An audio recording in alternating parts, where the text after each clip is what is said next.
বিসমিল্লাহির রহমানির রহিম। সম্মানিত শ্রোতাবৃন্দ, এই পর্যায়ে আমরা গুনাহ করে পড়ার নিয়মাবলী নিয়ে আলোচনা করতেছি। লক্ষ্য করুন, নুন আর মিমে তাসদিদ হলে গুনাহ হয়। যেমন হামজা নুন জবর আন, নুন জবর না, আন্না। হামজা মিম জবর আম, মিম জবর মা, আম্মা। একে ওয়াজিব গুনাহ বলে।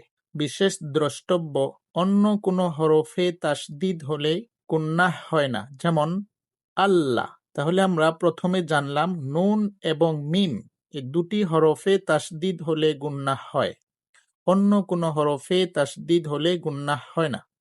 2 নাম্বার, মিম সাকিনের পর, সাকিন মানে জজম, মিম সাকিনের পর বা আসলে গুনাহ হয়। যেমন আম্বা।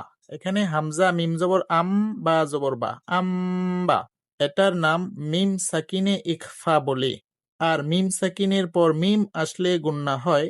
যেমন হামজা মিম জবর আম, মিম জবর মা, আম্মা। এখানে দুটো মিম একত্রিত হওয়ার কারণে প্রথম মিম বাদ যাবে, দ্বিতীয় মিমে তাসদিদ হবে।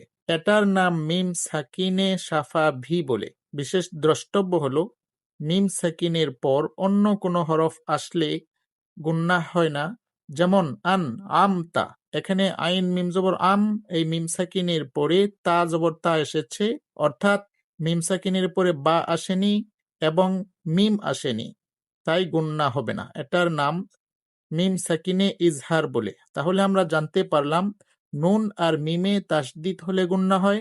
2 নাম্বার, মিম সাকিনের পরে বা এবং মিম আসলে গুনাহ হয়, অন্য কোনো হরফ আসলে গুনাহ হয় না।